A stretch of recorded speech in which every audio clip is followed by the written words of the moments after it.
Hello friends, Mahanadi serial இனி வரப்போகிற எபிசோட்ஸ்க்கான review தான் பார்க்க போகிறோம். அடுத்தடுத்த சுவாரஸ்யங்களை தெரிஞ்சுக்கிறதுக்கு இந்த வீடியோவை ஸ்கிப் பண்ணாம கடைசி வரைக்கும் பாருங்கள். நம்ம விஜய் இருந்துட்டு நம்ம தாத்தா கிட்டே போயிட்டு, இங்கே பாருங்கள் தாத்தா, காவேரிக்கு என்னாச்சு அப்படின்னு சொல்லி கேட்குறாங்க. இதை கேட்ட உடனே நம்ம தாத்தாவுக்கு பயங்கரமாக ஷாக் ஆகிடுது. இங்கே பாருப்பா விஜய், காவேரி தான் இறந்து போயிட்டான்னு தெரியும்ல, அப்படி இருந்தோம் எதுக்காக காவேரியை பற்றி என்கிட்ட கேட்குற அப்படின்னு சொல்லி கேட்கவும், இங்கே பாருங்கள் தாத்தா, காவேரி இறந்துட்டானா இதுக்கு என்ன அப்படின்னு வீடியோவை காட்டுறாங்க. காட்டின உடனே நம்ம தாத்தாவுக்கு பயங்கரமாக ஷாக் ஆயிடுது. இங்க பாருங்க தாத்தா, காவேரி வேற யாருக்கிட்டையும் இல்ல, நம்ம பாப்பாவோட கிளாஸ் மிஸ் தான் அப்படின்னு சொல்றாங்க. இதை கேட்ட உடனே நம்ம தாத்தா இருந்துட்டு, இங்க பாருப்பா விஜய், என்ன மன்னிச்சிருப்பா, காவேரி உயிரோட தான் இருக்கா அப்படின்னு சொல்லிடுறாங்க. இதை கேட்ட உடனே விஜய்க்கு பயங்கரமா ஷாக் ஆயிடுது. தாத்தா, இத்தனை வருஷமா எதுக்காக காவேரி உயிரோட இருக்கிறத என்கிட்ட மறைச்சுங்க, எதுக்காக இப்போ இறந்துட்டாங்கன்னு என்கிட்ட போய் சொன்னீங்க, சொல்லுங்க தாத்தா அப்படின்னு சொல்லி கேட்கவும், இங்க பாருப்பா விஜய், உனக்காகவும் அதாவது குழந்தைக்காகவும் மட்டும்தான் இதை நான் உன்கிட்ட மறைச்சனே அப்படின்னு சொல்றாங்க. இதை கேட்ட உடனே எனக்காகவும் பாப்பாக்காகவும் மறைச்சிங்களா? இங்க பாருங்க தாத்தா, ஏதாவது ஒரு காரணம் சொல்லிக்கிட்டு இருக்காதீங்க, நீங்க உண்மையான காரணத்தை சொல்லுங்க தாத்தா அப்படின்னு சொல்லி கேட்குறாங்க. இங்க பாருப்பா விஜய், அந்த பசுபதியால் உனக்கும் இல்லை பாப்பாக்கோ ஏதாவது பிரச்சனை வந்துருமோன்னு தான் காவேரி இறந்துட்டான்னு உங்ககிட்டயும் நீ இறந்துட்டு தான் அவங்கக்கிட்டேயும் சொல்லி நாங்கள் இப்போ வரைக்குமே நாங்கள் ஏமாற்றிக்கிட்டு இருக்கோம், என்னை மன்னிச்சிருப்பா விஜய் அப்படின்னு சொல்லவும், இதை கேட்ட உடனே இங்கே பாருங்க தாத்தா, நீங்கள் எனக்கு இவ்வளோ பெரிய துரோகத்தை பண்ணுவீங்கன்னு நினச்சி கூட பார்க்கல தாத்தா, உங்கள் மேலே நான் எவ்வளோ நம்பிக்கை வச்சுருந்தேன், நீங்கள் தான் என்னோட உலகம், எல்லாத்தையுமே உங்ககிட்ட ஷேர் பண்ணனா இல்லையா, ஆனால் என்னோட லைஃப்பில் ஒரு முக்கியமான ஒரு பார்ட்டை இப்படி என்கிட்ட இருந்து மறைச்சி இவ்வளோ பெரிய துரோகத்தை எனக்கு பண்ணியிருக்கீங்கல்ல, இனிமேல் யாரு கூடமே நான் பேசவே மாட்டேன் அப்படின்னு சொல்லவும், இதை கேட்ட உடனே நம்ம ராதா இருந்துட்டு, இங்கே பாருப்பா விஜய், உன்னோட நல்லதுக்காக தானே இவ்வளவும் நாங்கள் பண்ணோம், அப்படி இருந்தும் எங்கள் மேலே உனக்கு பாசமே இல்லைல்ல, அவள் தான் உனக்கு வேணும்ல, அவள் தான் உனக்கு முக்கியம் இல்லை அப்படின்னு சொல்லி கேட்கவும், இங்கே பாருங்க சித்தி, உங்களுக்கு கூட மனசாட்சினது ஒன்று இல்லவே இல்லையா, கல்யாண புருஷன் புள்ளன்னு எல்லாத்தையும் மறந்து என்னோட பொண்டாட்டி எப்படி வாழ்ந்துக்கிட்டு இருப்பா, என்னோட நினைவில் அவள் எப்படி செத்துக்கிட்டு இருப்பான்னு எனக்கு மட்டும்தான் தெரியும் அப்படின்னு சொல்லவும், நம்ம ராதா இருந்துட்டு, இங்கே பாருப்பா விஜய், அவள் உன்னோட நினப்பில் மட்டும் இல்லை, நீ அவள் உன்னோட நினப்பில் தான் இருக்கான்ற எண்ணத்தை ஃபஸ்ட்டு விடு, அவளுக்கு எல்லாமே மறந்துடுச்சு, அவளுக்கு கல்யாணம் ஆனதையோ குழந்தை பிறந்ததையோ எல்லாத்தையுமே அவள் மறந்துட்டா, அவளுக்கு ஆக்சிடென்ட் ஆனப்போ அவளுக்கு மெமரி லாஸ் ஆயிடுச்சு, இப்போ வரைக்கும் அவளுக்கு எந்த ஒரு விஷயமும் ஞாபகத்துக்கு வரவே இல்லை, 2 நாளைக்கு முன்னாடி தான் அவளை பார்த்து நாங்கள் பேசிட்டு வந்தோம், எங்களை யாருன்னே தெரியாத மாதிரி பேசினா தெரியுமா அப்படின்னு சொல்லவும், இதை கேட்ட உடனே விஜய்க்கு பயங்கரமா ஷாக் ஆயிடுது. இங்க பாருங்க, என்னோட பொண்டாட்டியை என்கிட்ட இருந்து பிரிச்சுட்டீங்களே, உங்களை யாருமே நான் மன்னிக்கவே மாட்டேன், இனிமே யாரும் என்கிட்ட பேசவே பேசாதீங்க, நான் இந்த வீட்டை விட்டு போறேன் அப்படின்னு சொல்லிட்டு பேக் எடுத்து கிளம்பவும், இதை பார்த்துக்கிட்டு இருந்த நம்ம தாத்தா இருந்துட்டு, இங்க பாருப்பா விஜய், உனக்காக மட்டும்தான்ப்பா நான் இப்போ வரைக்குமே உயிரோட இருக்கிறேன், இப்போ நீயே இந்த வீட்டை விட்டு போயிட்டேன்னா நான் எதுக்காக உயிரோட இருக்கணும், நானும் போய் சேர்ந்துடுறேன், உன்னோட பாட்டி போய் சேர்ந்த இடத்துக்கே நானும் போய் சேர்ந்துடுறேன்ப்பா, இனிமே எனக்கு என்ன இருக்கு சொல்லு அப்படின்னு சொல்லவும், இங்க பாருங்க தாத்தா, என்ன பிளாக்மெயில் எல்லாம் பண்ணாதீங்க தாத்தா, இத்தனை வருஷமா என்னோட எமோஷனலில் விளையாடிக்கிட்டு இருக்கீங்க நீங்கள், எத்தனை முறை பாப்பா உங்ககிட்ட என்கிட்ட எல்லாருக்கிட்டையும் கேட்டிருப்பா, அம்மாவை பார்க்கணும் அம்மா கூட பேசணும்னு எத்தனை முறை கேட்டிருப்பா, ஆனால் அத்தனை முறையும் ஒரு கல்லு மனசாக இருந்திருக்கீங்க பார்த்தீங்களா, அதுதான் தாத்தா உங்ககிட்ட என்னால் மன்னிக்கவே முடியல அப்படின்னு சொல்லவும், இதை கேட்ட உடனே இங்கே பார்ப்பா விஜய், உனக்கும் பாப்பாக்கும் எந்த ஒரு பிரச்சனையும் வந்துடக்கூடாதுன்றதுக்காக தான் இப்படியெல்லாம் பண்ணனே தவிர வேறு எதுக்காகவும் இல்லைப்பா, இந்த ஒரு 5 வருஷமா நீ எந்த ஒரு பிரச்சனையுமே இல்லாம எவ்வளவு சந்தோஷமா இருந்த, இங்க பாருங்க தாத்தா, நீங்க எந்த காரணமும் என்கிட்ட சொல்லாதீங்க, நான் இந்த வீட்டை விட்டு போல, ஆனா உங்ககிட்ட யாருக்கிட்டையுமே நான் பேச மாட்டேன் அப்படின்னு சொல்லிட்டு நம்ம அதாவது அம்முவை ஸ்கூல்ல இருந்து கூட்டிட்டு வரதுக்காக போயிடுறாங்க. அம்முவையும் வீட்டுக்கு கூட்டிட்டு வந்துடுறாங்க. வந்த உடனே நம்ம அம்முக்கிட்ட, இங்கே பாருடா அம்மு, அம்மாவை நாளைக்கு நீ பார்க்க போகிற அப்படின்னு சொல்லவும், அப்பா என்னப்பா சொல்கிறீங்க, அம்மா வந்துட்டாங்களா, வெளியூருக்கு போனவங்க இப்போ தான் வந்திருக்காங்களாப்பா, என்னை பார்க்கணுன்னு அவங்களுக்கு தோணவே இல்லையாப்பா அப்படின்னு சொல்லவும், இங்கே பாருமா, நாளைக்கு அம்மாவை நம்ம பார்க்க போகிறோம், அம்மாவை நீ பார்த்தனா அம்மாவை உனக்கு ரொம்ப பிடிக்கும் தெரியுமா, ஏற்கனவே அம்மாவை உனக்கு ரொம்ப பிடிக்கும், நீ அம்மாவை இவங்க தான் உன்னோட அம்மானு தெரிஞ்சா கண்டிப்பாக நீ ரொம்ப சந்தோஷப்படுவ அப்படின்னு சொல்லவும், இதை கேட்டுக்கிட்டு இருந்தேன் நம்ம ராதா இருந்துட்டு, இங்கே பாருப்பா விஜய், திரும்ப திரும்ப நம்ம அவங்க குடும்பத்தை முன்னாடி போய் நிற்க வேண்டாப்பா. எந்த ஒரு பிரச்சனையுமே இல்லாமல் இப்போதான் நம்ம சந்தோஷமா இருக்கோம்.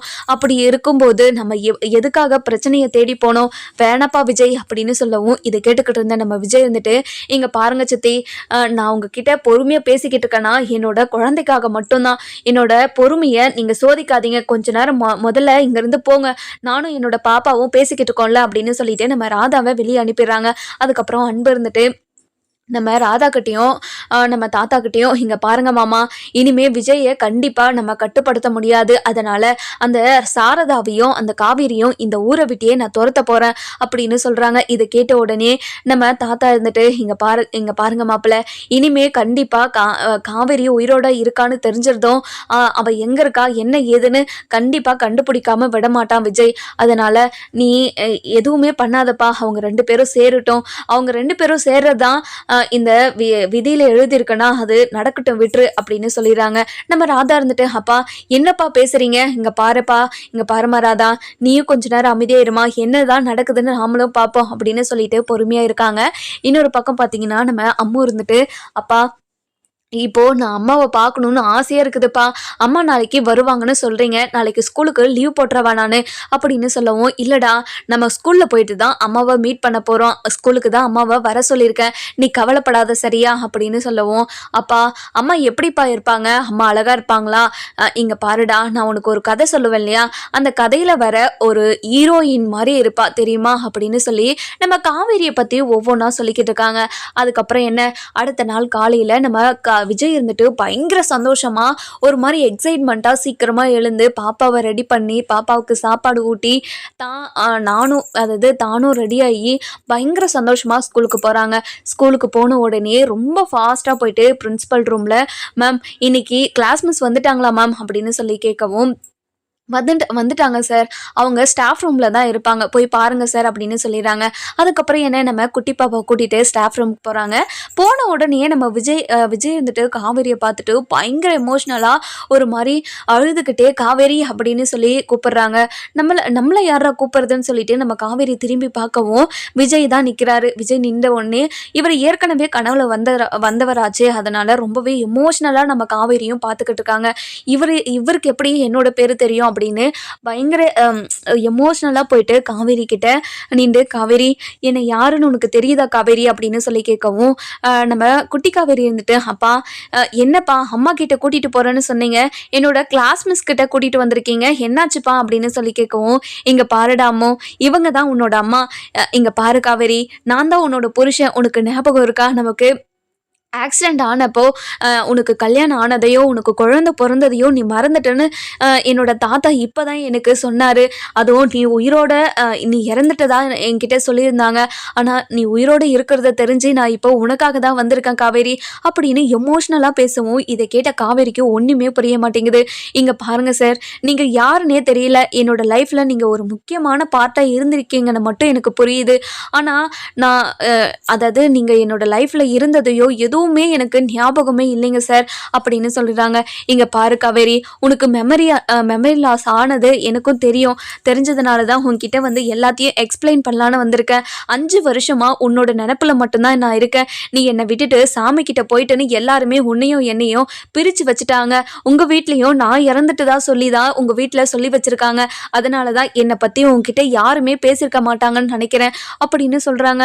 இத்தனை வருஷமா தனக்கு கல்யாணம் ஆனதையோ குழந்தை பிறந்ததையோ என்கிட்ட இருந்து எதுக்காக வீட்டில இருந்து மறைச்சாங்க அப்படின்னு பயங்கர குழப்பத்தில் இருக்கவும், இங்கே பாருங்க சார், நம்ம இப்போ வீட்டுக்கு போகலாம், நான் போயிட்டு அதாவது பிரின்சிபல் ரூமில் எனக்கு பெர்மிஷன் கேட்டுட்டு வரேன், என்னோட அம்மா கிட்ட பேசி எனக்கு தெளிவுபடுத்தி ஆகணும் இப்போவே அப்படின்னு சொல்லிட்டு நம்ம காவேரி வந்துட்டு பிரின்சிபல் ரூமுக்கு போகிறாங்க.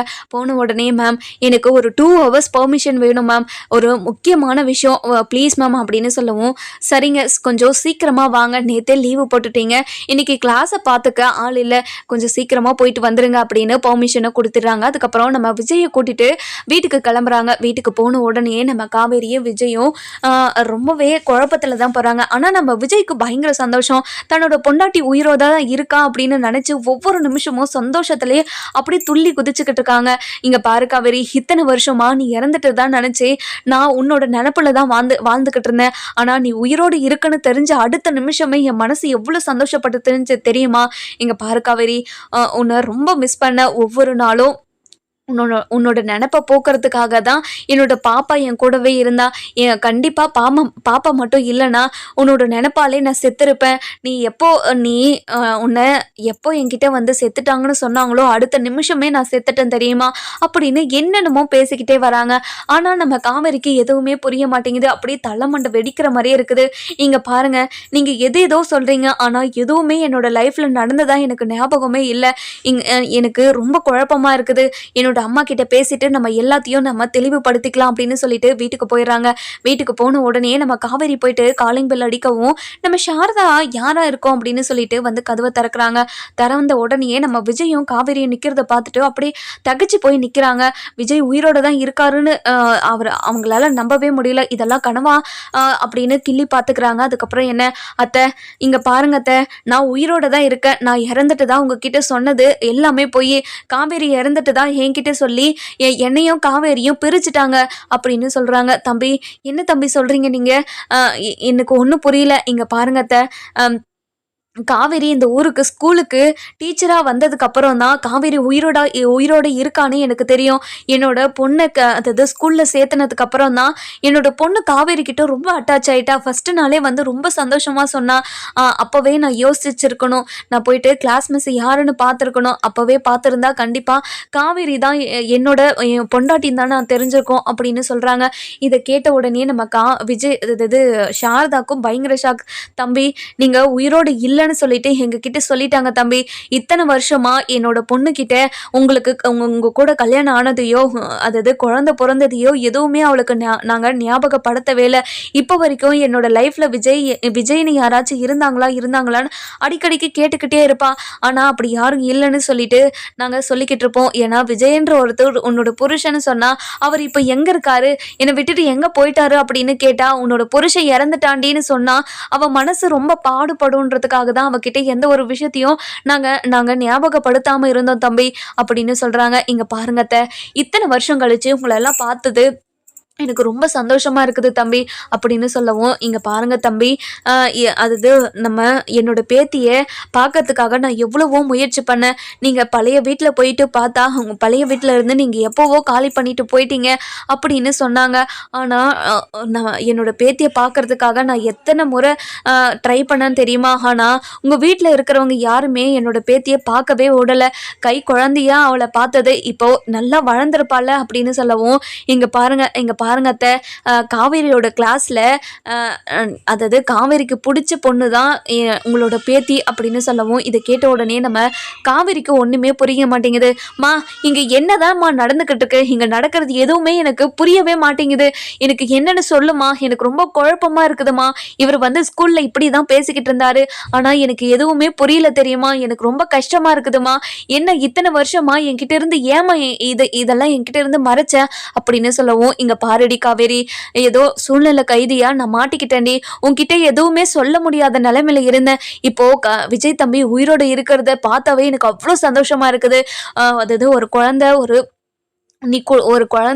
உன்னோட புருஷன் கூட சேர்ந்து ஒரு குடும்பமா வாழ வேண்டியவடி நீ இப்போ தனிமரமா என் கூட இருக்கிறத பார்த்து ஒவ்வொரு நாளும் நான் எவ்வளவு கஷ்டப்பட்டுக்கிறேன் தெரியுமா. இந்த தம்பி இறந்துட்டதா இருந்தாடி நான் நினைச்சுக்கிட்டு இருந்தேன் அப்படின்னு சொல்றாங்க. இதை கேட்ட உடனே நம்ம காவேரிக்கு அப்படியே மயக்கமே வந்துடுது. காவேரி, என்னாச்சு காவேரி அப்படின்னு சொல்லிட்டு நம்ம காவேரியை கூட்டிட்டு ஹாஸ்பிட்டலுக்கு போயிடுறாங்க. அதுக்கப்புறம் என்ன, காவேரி மயக்கம் போட்டு விழுந்தது வந்து ஒரு மாதிரி ஷாக்ல தானே விழுந்திருக்காங்க. அதுக்கப்புறம் என்ன, டாக்டர் எல்லாம் செக் பண்ணிட்டு எல்லாமே நார்மலா தான் இருக்கு. அவங்க ரொம்ப ஷாக் ஆயிருக்காங்க போல. போல, அதனால தான் மயக்கம் போட்டு விழுந்திருக்காங்க. அவங்களுக்கு ஷாக் ஆகுற மாதிரி எந்த ஒரு விஷயத்தையும் அவங்க கிட்ட சொல்லாதீங்க அப்படின்னு சொல்லிடுறாங்க. அதுக்கப்புறம் என்ன நம்ம விஜய் இருந்துட்டு, இங்க பாரு காவேரி, உனக்கு எதுவும் இல்லை, நீ கவலைப்படாத. நீ எதையும் யோசிச்சு நீ வண்டி இது நீ ரொம்ப கன்ஃபியூஸ் ஆயிக்காத. பரவாயில்ல விடு, உனக்கு எதுவுமே ஞாபகத்துக்கு வரலனாலும் பரவாயில்ல, நீ உயிரோடு இருக்குன்றதே எனக்கு அவ்வளோ பெரிய சந்தோஷத்தை கொடுக்குது. இங்க பாரு காவேரி, நீ நான் பாப்பா அத்தை எல்லாரும் நம்ம வீட்டுக்கு போயிடலாம், வரீங்களா அப்படின்னு சொல்லி கூப்பிடவும் இதை கேட்டுக்கிட்டு இருந்த நம்ம சாரதா, இங்க பாருங்க தம்பி, உங்க வீட்டில் இருக்கிற யாருமே எங்களை ஏத்துக்க மாட்டாங்க. அப்படி இருக்கிறப்ப நாங்க எப்படி தம்பி வர முடியும்? அதெல்லாம் சரியா இருக்காது தம்பி அப்படின்னு சொல்லவும், இங்க பாருங்க அத்தை, நீங்க வந்தியே ஆகணும். இத்தனை வருஷமா நீங்க கூட இல்லாம உங்க சாப்பாடை சாப்பிடாம நான் ரொம்ப ஏங்கி போயிருக்கேன். இங்க பாருங்க அத்தை, உங்க கையால நான் இன்னைக்கு சாப்பிட்டே ஆகணும். உங்க சாப்பாடு சாப்பிடாம நான் ரொம்ப இழைச்சு போயிட்டேன்ல அப்படின்னு சொல்லவும், இங்க பாருங்க தம்பி, உங்களுக்கு சமைச்சு போறதை நினைச்சா எனக்கும் ரொம்ப சந்தோஷமா தான் இருக்கு. ஆனா வீட்டுல இருக்கிற யாருமே எங்களை ஏத்துக்க மாட்டாங்களே அப்படின்னு சொல்றாங்க. இதை கேட்ட உடனே நம்ம விஜய்க்கு பயங்கர கோவம் வந்துருது. இங்க பாருங்க அத்தை, உங்களை யார் ஏத்துக்கிறது? நான் தான் உங்களை கூட்டிட்டு போறேன், அங்க யாரும் உங்களை எதுவுமே சொல்ல மாட்டாங்க அப்படின்னு சொல்றாங்க. நம்ம சாரதாவும் காவேரியும் வீட்டுக்கு போனா என்ன நடக்கணும் நம்ம வர எபிசோட்ல பார்க்கலாம். இந்த வீடியோ உங்களுக்கு பிடிச்சிருந்தா லைக் பண்ணுங்க.